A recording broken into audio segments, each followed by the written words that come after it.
The Warring States period, 475 to 221 BCE, was a time of great upheaval and transformation in ancient China.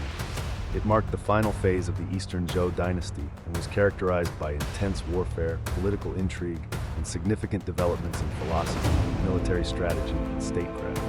The period saw the rise of powerful regional states, each vying for supremacy, and ultimately led to the unification of China under the Qin dynasty. This era not only shaped the future of China, but also left a profound legacy on the world. The Warring States period emerged from the fragmentation of the Zhou dynasty, which began with the weakening of the central Zhou authority and the rise of independent and competing states. The Zhou dynasty had been established in 1046 BCE and had initially ruled over a large territory. However, by the 8th century BCE, the Zhou kings lost control over the expanding feudal system. As local rulers grew in power, they effectively became independent warlords, although they still nominally acknowledged the Zhou king as their overlord. This fragmentation became more pronounced after the death of King Yu of Zhou in 771 BCE, when the Zhou court was moved eastward to Luoyang due to invasions by nomadic tribes.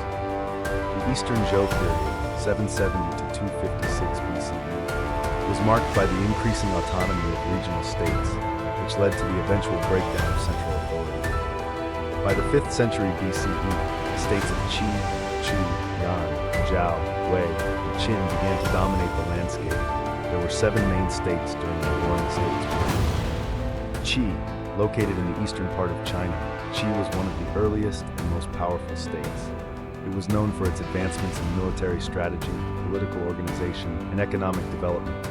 The state of Qi was a pioneer in adopting new reforms, such as the introduction of professional bureaucrats and the use of iron weapons. Chu, situated in the south, Chu was the largest state in terms of territory and population.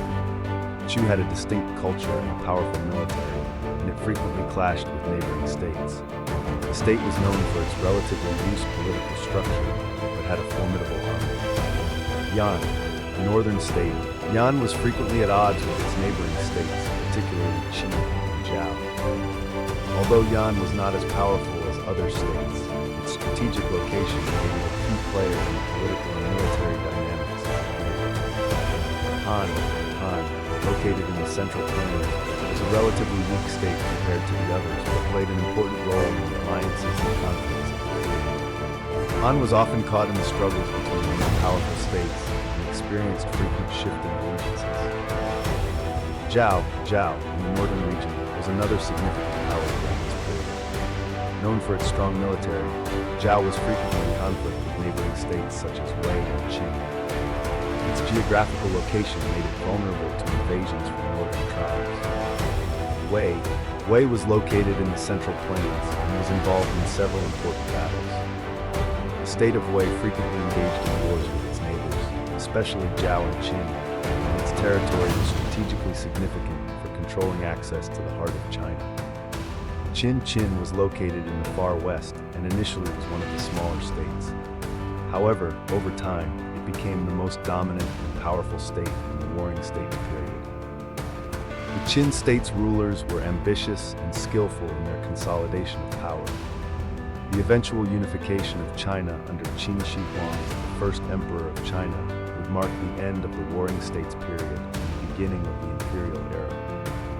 The Warring States period saw significant advancements in military technology and strategy.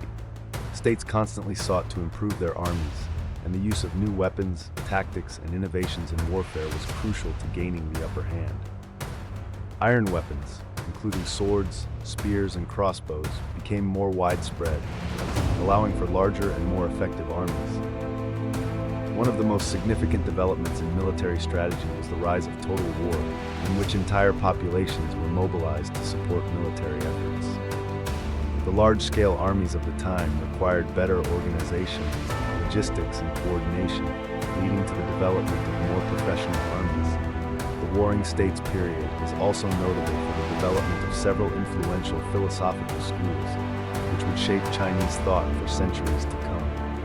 Philosophers such as Confucius, Laozi, and Sun Tzu lived during or were associated with this period, and their ideas had a profound impact on Chinese culture, governance, and military affairs. Confucianism, Confucius, or Confucius, sought to restore traditional values and ethical behavior, emphasizing filial piety, respect for authority, and the importance of proper governance. His teachings, compiled in the Analects, stressed the role of rulers and officials in setting moral examples for the people. Taoism, Laozi, the founder of Taoism, emphasized the importance of harmony with nature and the concept of the Tao, or the way. Taoist teachings advocated for simplicity, spontaneity, and the avoidance of excessive action, a philosophy that appealed to those seeking peace in a time of turmoil. Legalism. Legalism emerged as a dominant philosophy during the Warring States period, particularly in the state of Qin. Legalist thinkers such as Han Feizi argued that strong, centralized government and strict laws were essential for maintaining order and ensuring the survival of the state. Legalism was practical and focused on rewards and punishments to control both the elite and the common people. Mohism, founded by Mozi, Mohism advocated for universal love, equality, and merit-based governance. Mozi and his followers rejected the Confucian emphasis on hierarchy and ritual, instead promoting a more egalitarian society based on pragmatic and utilitarian principles. The Warring States period was marked by continual warfare between the 7 major states, with each one trying to gain the upper hand. The competition for power and territory often led to shifting alliances, betrayals, and back-and-forth conflicts. However, one state would ultimately emerge as the victor. Qin, under the leadership of its rulers, such as King Ming-Zheng, later known as Qin Shi Huang, implemented a series of reforms that strengthened its military, centralized its government, and allowed for more efficient management of resources. The state adopted legalist principles to consolidate power and control over its people. As Qin expanded, it used advanced military tactics, including the use of chariots, crossbows, and highly disciplined infantry, to defeat its rivals. Qin's success was also due to its effective use of espionage and intelligence. By gathering information about the movements and weaknesses of enemy states, Qin was able to exploit the divisions between its rivals. In the end, the state of Qin defeated the other 6 states, culminating in the fall of the last major rival, Chu, in 221 BC. The Warring States period officially ended when Qin Shi Huang declared himself the first emperor of China, marking the beginning of the Qin dynasty. Qin Shi Huang's unification of China was a monumental achievement that brought an end to centuries of warfare and division. Despite his harsh rule, the unification of China under the Qin dynasty set the stage for the imperial era and the development of a centralized bureaucracy that would persist for over 2 millennia. Although Qin Shi Huang's reign was short-lived, the political, military, and cultural developments of the Warring States period laid the foundation for the future of China. The unification brought about by Qin helped to establish a model of governance and statecraft that would be used by future dynasties. The Warring States period left a lasting legacy on China and the world.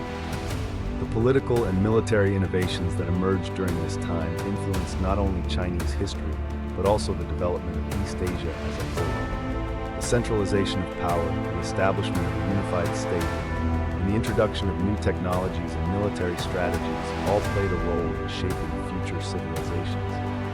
Philosophically, the ideas of Confucianism, Taoism, legalism, and Mohism continued to resonate throughout Chinese history. These schools of thought provided important frameworks for governance, ethical behavior, and societal organization.